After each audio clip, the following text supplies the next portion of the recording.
Hi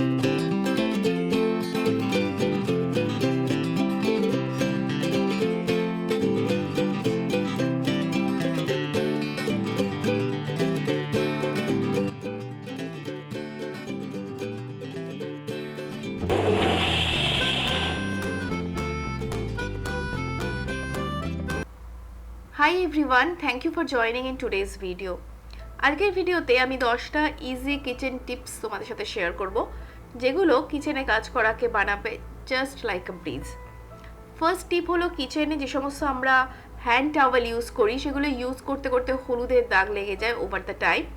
তো সেই দাগ রিমুভ করার জন্য আমি একটা মাগের মধ্যে নিয়েছি ডিটারজেন্ট পাউডার আর তার সাথে আমি মিক্স করে দিচ্ছি ভ্যানিশ লিকুইড বা পাউডার যেটা অ্যাভেলেবেল সেটা ইউজ করতে পারো। এরপরে কিচেন টাওয়েলটাকে ভালো করে 4-5 ঘন্টা জলের মধ্যে ডুবিয়ে রেখে দেবে এবং তারপরে ওয়াশ করলে একদম নতুনের মতো পরিষ্কার হয়ে যাবে। টিপ নাম্বার 2 হলো আমাদের যে কিচেন কাউন্টারটপ এবং কিচেন হব আছে সেটাকে পরিষ্কার করা। ইন্ডিয়ান কুকিংয়ে তো জানে মশলাপাতি প্রচুর ইউজ হয় আর হোয়াইট কাউন্টারটপ মেনটেন করা কিন্তু ভীষণ ডিফিকাল্ট এর সাথে। তাই জন্য আমি ইউজ করি দ্য পিঙ্ক স্টাফ। অলদো এটা কোনো স্পন্সার্ড কোনো ভিডিও নয়, আমি রেগুলার বেসিসে এটা ইউজ করি তাই তোমাদের সাথে আমি শেয়ার করছি। পিঙ্ক স্টাফের প্রোডাক্টটা নিয়ে ভালো করে কাউন্টার টপ কিচেন যে হব আছে ব্যাক স্প্যাশ আছে সব জায়গায় আমি ভালো করে লাগিয়ে রাখি এবং তারপরে 20-30 মিনিট ছেড়ে দিই।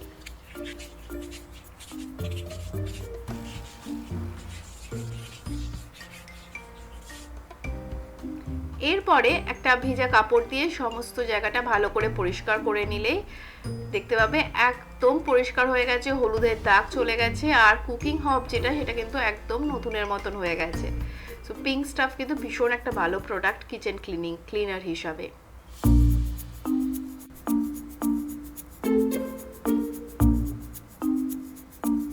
Now let's move to the tip number 3.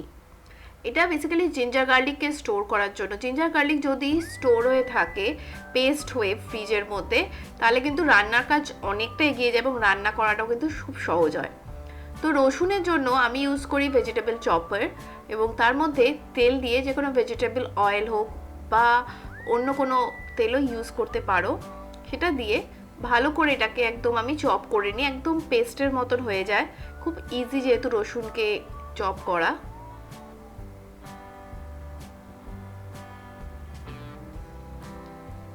এরপরে এটাকে আমি একটা গ্লাস কন্টেইনারের মধ্যে স্টোর করি এবং এটা কিন্তু ইজিলি 1 উইকের মধ্যে এটা দিয়ে কাজ চলে যায় এবং একদম কোনো স্মেল হয় না, কোনো খারাপ কিছু হয় না। অনেক সময় রসুন কালার চেঞ্জ করে যায় পেস্ট করে রেখে দিলে, বাট এটাতে কিন্তু এসব কিছু হবে না এবং একদম পেস্টের মতনই এটা আলটিমেটলি হয়ে যায়।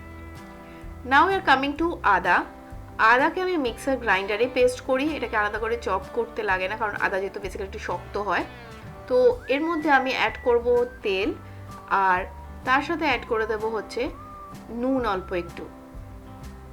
এবং তেল আর নুন দুটো কিন্তু দিয়ে একটা পেস্ট বানিয়ে নিলে জিনিসটা অনেক দিন ভালো থাকে আর খারাপও হয় না, কোনো গন্ধও হয় না।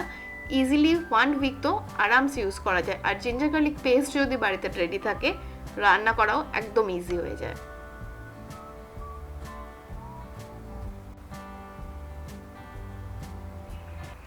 Next tip is for butter.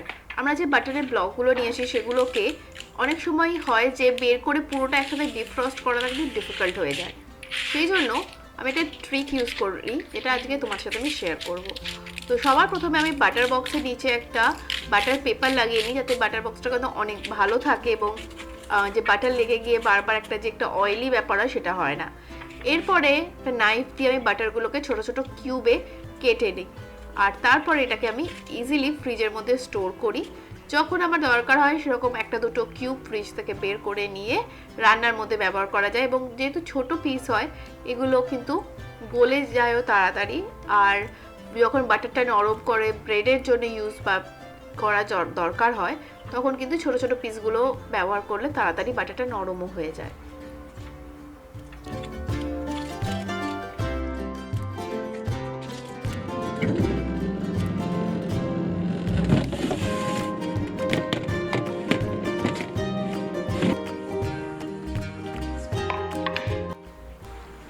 Chopping board ছাড়া কিচেন কিন্তু ইনকমপ্লিট। কতবার যে দিনে চপিং বোর্ড ইউজ হয় তার কোনো ঠিক নেই। আর বেসিক্যালি উডেন যে চপিং বোর্ডগুলো হয় সেগুলো কিন্তু একটু স্পেশাল কেয়ার করতে হয় যাতে অনেক দিন ভালো থাকে এবং ইউজও করা যায়।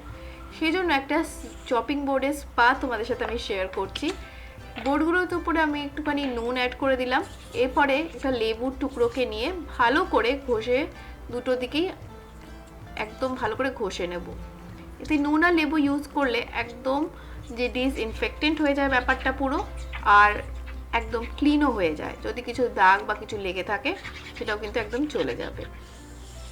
তারপরে কিছুক্ষণ পরে এটাকে ভালো করে ধুয়ে নিয়ে ড্রাই হতে দিতে হবে, যাতে একদম জলটা পুরো শুকিয়ে যায়। যেহেতু এটা কাঠের, তো ভালো করে ড্রাই হওয়াটা কিন্তু ভীষণ দরকার। শুকিয়ে গেছে এবার দেখতেই পাচ্ছ। তো এরপরে লাস্ট এটা ফাইনাল স্টেপ, যেটা কিনা একটা স্পেশাল ভ্যালু অ্যাড করে, সেটা হচ্ছে তেল। অলিভ অয়েল বা যে কোনো নর্মাল ভেজিটেবল অয়েল ভালো করে, বা সরষের তেলও ইউজ করতে পারো, দিয়ে টিস্যু পেপার দিয়ে ভালো করে একদম পুরো ঘষে একদম যাতে অ্যাবজর্ব করে নেয় এইভাবে রাখতে হবে এবং ওভারনাইট রেখে দাও। জাস্ট নতুনের মতো হয়ে যাবে চপিং বোর্ডটা, and it's good to use. তো লেবুর এই যে টুকরোটা আছে এটা কিন্তু ফেলে দিও না, এটা কিন্তু অনেক কাজে লাগে। স্পেশালি সিঙ্ক আমাদের পরিষ্কার করার জন্য কিন্তু এই লেবু বা অরেঞ্জের যে খোসাগুলো থাকে সেগুলো কিন্তু ভীষণ হেল্পফুল হয়। আর একদম নতুনের মতো পরিষ্কার হয়ে যায়। একটুখানি ভালো করে ঘষে লেবু দিয়ে 10 মিনিট রেখে যদি একদম পরিষ্কার করে নাও, সিঙ্ক হয়ে যাবে একদম নতুনের মতন।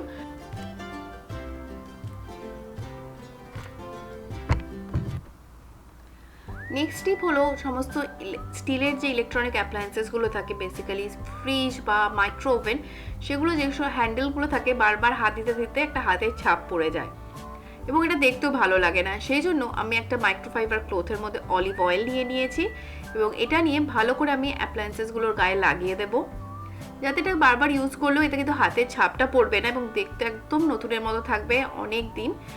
এবং মাঝে মাঝে 15 ডেজের মধ্যে একবার যদি এরকম অলিভ অয়েল লাগিয়ে নেওয়া যায়, তাহলে কিন্তু ইলেকট্রনিক্স যে স্টিলের ইলেকট্রনিক অ্যাপ্লায়েন্সেসগুলো থাকে সেগুলো কিন্তু ভালো থাকে। Now moving on to the next tip. এটা হচ্ছে যে গ্রিন যে আমাদের লিফি ভেজিটেবল থাকে সেগুলো কি করে স্টোর করা যায়। তো একটা বক্সের নিচে অ্যাড করে দিয়েছি টিস্যু পেপার। আর বাজার থেকে যে সমস্ত ধনে পাতা, কারি পাতা বা অন্যান্য শাক যেগুলো আমরা নিয়ে আসি, তার জাস্ট নিচে রুটের সেকশনটা কেটে বাদ দিয়ে আমি বক্সের মধ্যে রেখে দিলাম। আমি কখনো ধুই না, যখন ইউজ করি তখন ধুয়ে ওটাকে ইউজ করি, কারণ ধুয়ে ফ্রিজের মধ্যে রাখলে কিন্তু তাড়াতাড়ি নষ্ট হয়ে যায় গ্রিন লিভসগুলো বেসিক্যালি। তার উপরে টিস্যু পেপার দিয়ে ভালো করে কভার করে রেখে দাও। 15 ডেজ আরামসে তোমরা কিন্তু এটা ইউজ করতে পারবে, কোনো অসুবিধাই হবে না। অনেক সময় আমাদের যে সিঙ্ক থাকে সেটা কিন্তু ক্লগ হয়ে যায়, আটকে যায় নোংরা যেতে যেতে। তো তাই জন্য এখানে আমি ইউজ করেছি পরিষ্কার করার জন্য হাফ কাপ বেকিং সোডা, তার মধ্যে 1 টিস্পুন ডিশ সোপ, আর তারপরে অ্যাড করে দিয়েছি 2 কাপ ভিনিগার। ভালো করে যতক্ষণ এই যে ঝাঁকটা উঠবে ততক্ষণ এরকমভাবে রেখে দাও, একদম তাতে কিন্তু পরিষ্কার হয়ে যাবে। এরপরে এর মধ্যে অ্যাড করে দেবে গরম জল, আর একদম যা যা নোংরা ছিল সেটা একদম পরিষ্কার হয়ে গিয়ে একদম পুরো যে সিঙ্কের যে পাইপটা আছে সেটা কিন্তু একদম ক্লিয়ার হয়ে যাবে।